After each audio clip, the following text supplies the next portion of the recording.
All right, joining me right now, the coach of the Sacramento Kings.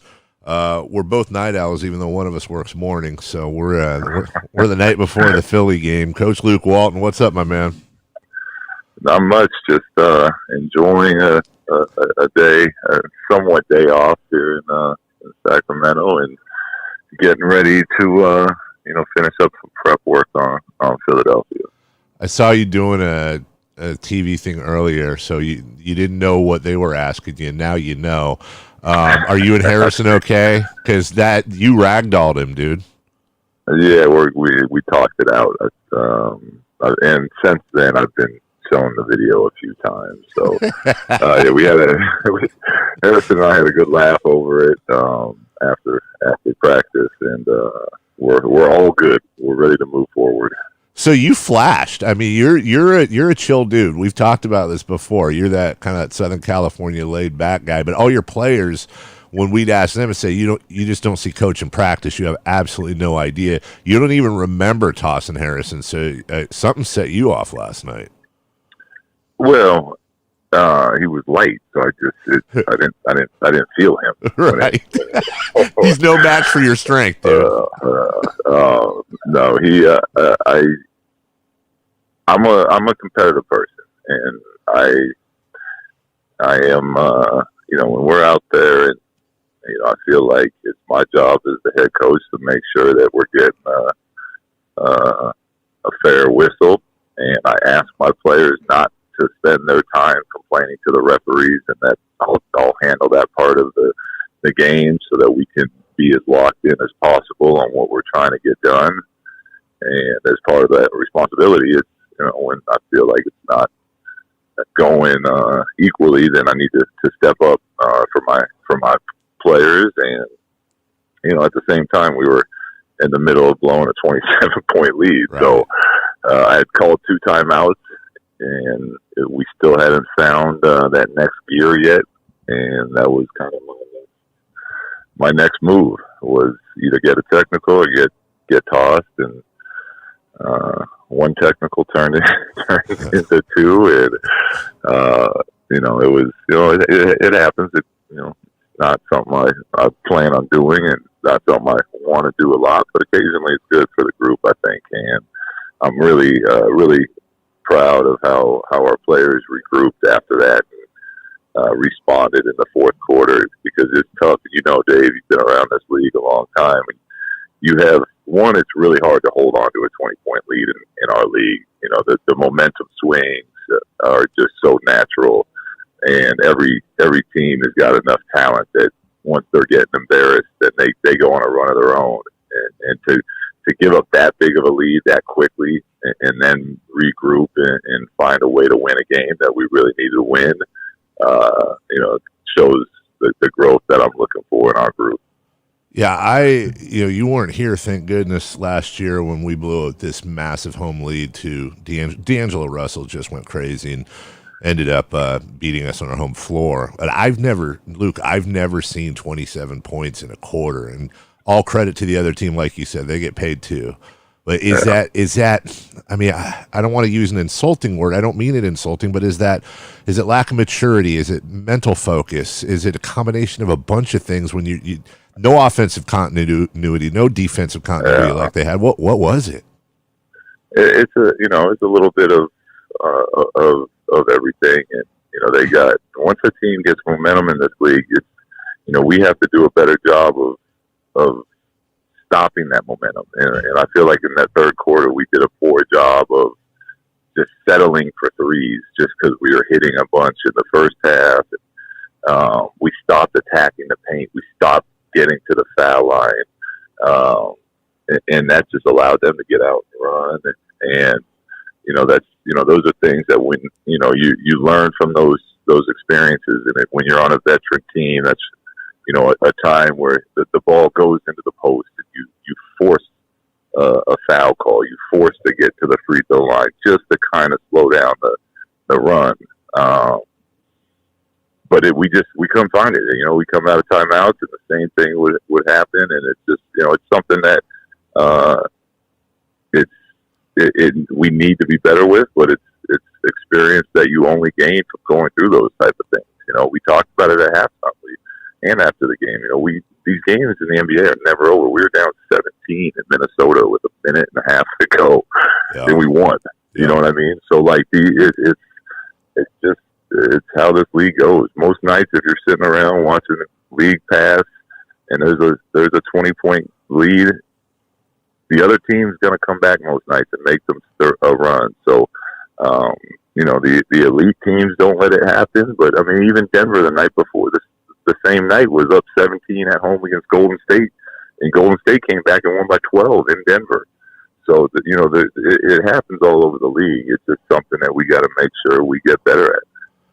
I'm married, dude, so I got to ask you, your wife give you any crap when you got home because of the fine, or did she gets it, right?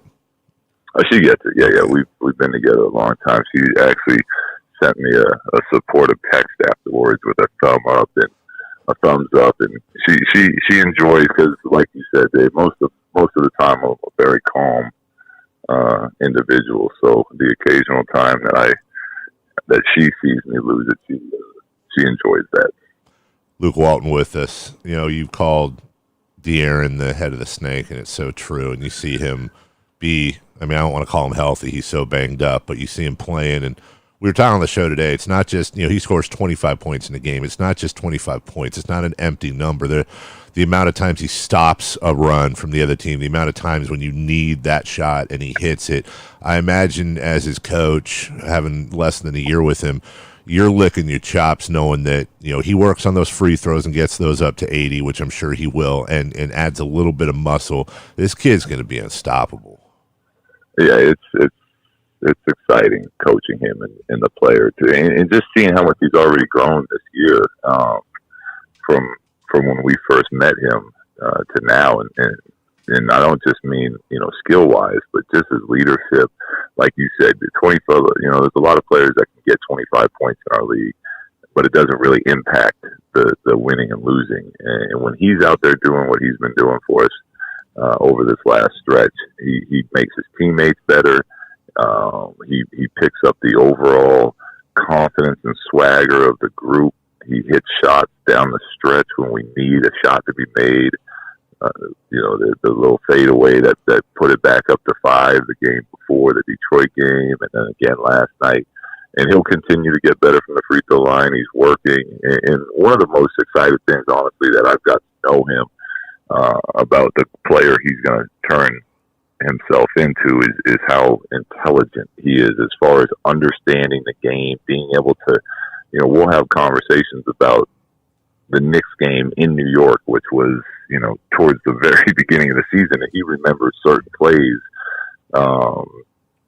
that we're talking about as a staff to him. And that's not from recently watching the film like we all do as staff people. That's just his brain being able to pick up those type of things. So it's, we're very excited that, what he's doing right now, and even more excited for what he's going to become.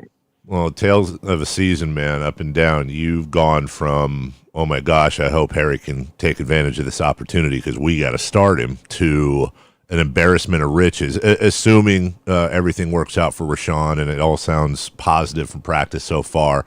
I know you've been asked this, but down the road, you're going to have some math, and good math, because you've got Alex Len, who's been such an impact player. Harry's playing out of his mind, and then of course Rashawn was the MVP for a lot of the year.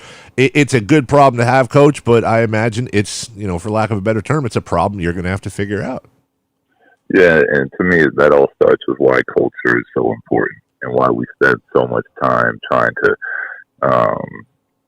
develop and create that type of winning, healthy team culture here, where our guys are happy for one another. Everyone wants to compete and play, and understands the frustration of not playing, but they also support their teammates when they're playing well. And, it's year one, so we're still working on it, but I feel really good about the group we have in as far as doing that. And I think as an organization and as a staff, we've kind of set the tone with that. Even when De'Aaron first got back, he came off the bench because the team was playing well. We won some games. I know it was for a short amount of time, but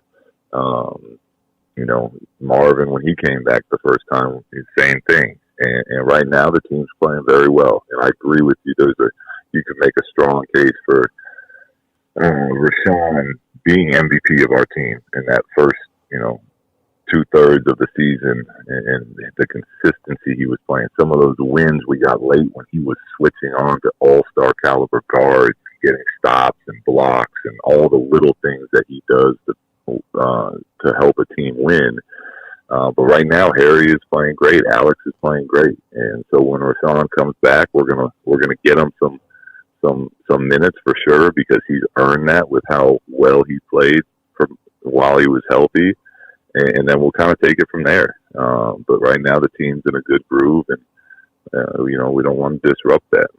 Well, talking about culture is a perfect segue, Coach, because you went from 3-15 to 12-17. And that's about as big a turnaround as you can get in that type of stretch. And your losses are all tough, but quality losses. Lakers, Bucks, the other night against the Thunder. We see what happens on the floor, and we see the post-game interviews. We talk to you at practice, but there's something I think as fans we're missing that I'd hope you'd shed light on, which is, like you said, culture. How did you keep these guys engaged when the season was all but done and you guys had lost 15-18? How do you keep them mentally there to make a comeback like this? Well, first you got to give credit to the players, because as much as the coaching staff wants to preach and as much as we want to talk, if you don't have the right type of people in the locker room, none of that's going to matter. So, you got to give Lottie, Tasia a lot of credit for getting the right type of mentalities in here. And, as we get to know them and build the relationships that we build, from day one, it's been a very open, honest relationship with me, my staff, and the players as far as where we're trying to get to, how we're going to get there, what's important to us as a group.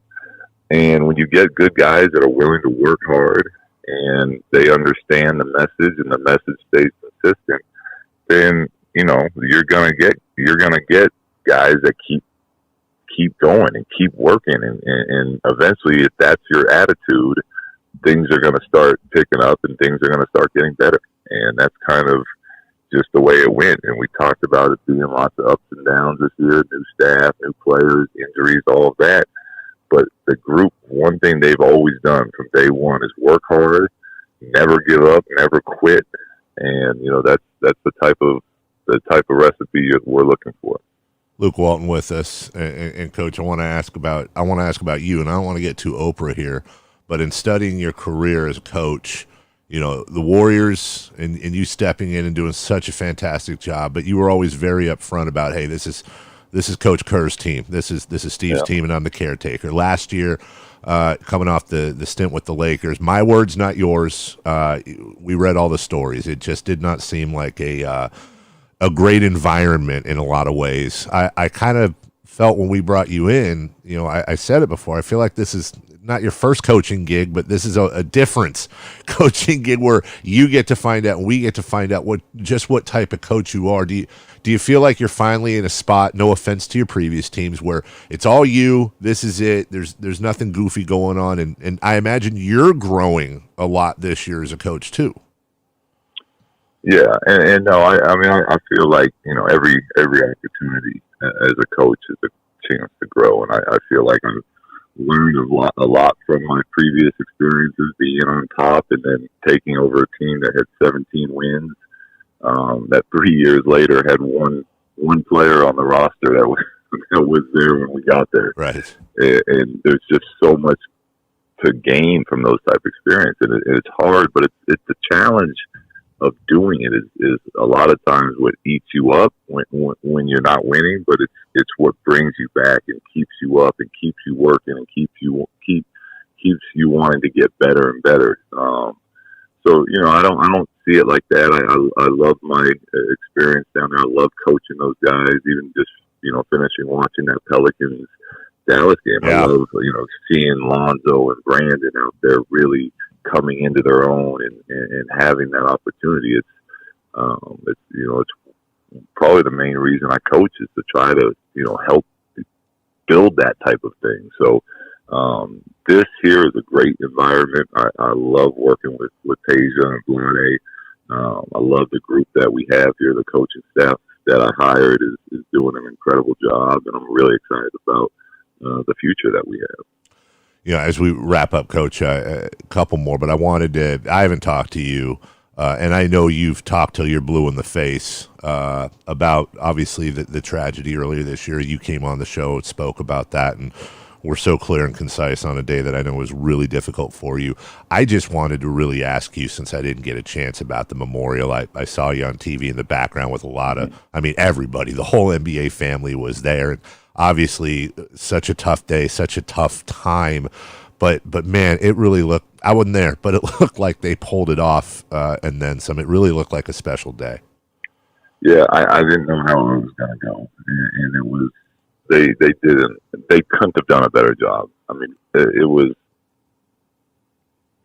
was so powerful and beautiful. The way it started off, the message Vanessa Bryant shared, and I couldn't wrap my head around how, Kobe, that was unbelievable. But then the fact that his daughter Gigi was there, and there was other kids, and she shared a point when she was speaking that she said something along the lines of, those two couldn't live without one another. Yep. And that's how she's getting the peace of, whatever peace of mind she can get, knowing that they're still together. And that's how close they were. And I just thought that message and to see the support and the love, there was nothing going on there but love from an NBA world of the all-time greats. You looked around that Staples Center, and it was the people that have built this league and have all done so much, and they're all there for one reason, and that was the support and love, and somehow get a little bit of closure to something that just doesn't make any sense. Coach, I want to end with some levity too. You're used to talking to Grant and those guys. They're professional. We're not.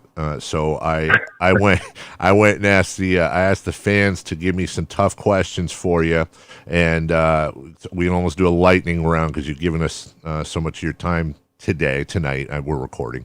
Number one question. It's a classic. Is a hot dog a sandwich? No. No. Is it? Could it be a taco?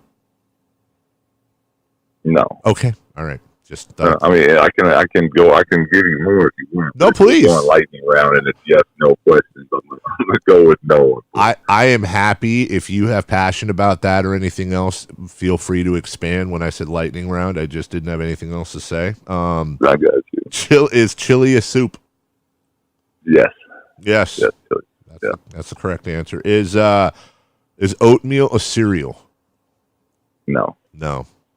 That's also there's a lot of controversy over that one this week. People are talking. No, that's an easy one. No, it's not a cereal. Do you classify oatmeal with like malt-o-meal or cream of wheat is just a different category altogether? Yeah, it's grits. Yep. It's oatmeal. Yeah, the cream of wheat. That's cereal. You're putting some milk in there, and it's different. You put the cereal first in and then the milk, right? Not the other way around. Please tell me that. Yeah, is that the real thing? No, because there's some people out there that put the milk in first, and I think they might be serial killers. Because no pun intended. Like, who does that? They put the milk in first and then they pour the cereal over that. I don't understand. Yeah, cereal goes first, then the milk, then you let it sit for about 30 seconds to a minute to let the milk really soak up whatever cereal you're eating. Last thing for you, this is a personal note. You know how I feel about you, and when we talked before the season, I know your tattoo. I actually went and gave it another shot. Coach, I have done everything I can. I've put myself in the correct frame of mind, and you'll know what I'm referencing. I've done everything I can. I don't understand the Grateful Dead. I don't hate them. I just don't. I like that Touch of Grey song, and I like that Driving That Train High on Cocaine song, but that probably makes Grateful Dead fans cringe because, there's a lot more. Is that so much of your dad in you and the shared father-son thing, or do you legit love the Grateful Dead? I'm not what my dad is. I'm not. My dad doesn't understand how even today when they go on tour, I don't cancel everything I'm doing in my life Right. to plan. He doesn't understand it. Even when shows are during the season, he says, "What's the point of living, Luke, if you're not going to go to Grateful Dead shows when they're coming around?" So if I can go, I'd love to attend it. We were brainwashed with Grateful Dead playing nonstop our entire childhood. We went through a phase, my brothers and I, where we didn't like it and we rebelled against it, and then we got a little older and started hitting my dad up for concert tickets, and slowly kind of really started digging just the overall vibe that they had. And I know a lot of people, it doesn't make sense to them either, that they just don't get the music. But when I'm relaxing in the off season, if I'm by a pool somewhere, there's a Grateful Dead playlist going on. Not every day, but occasional days. So does that extend to the rest of your playlist, or do you like other?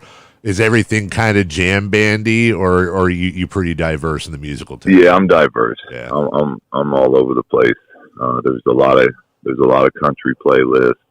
There's the Creedence Clearwater playlist. There's the hip hop playlist occasionally.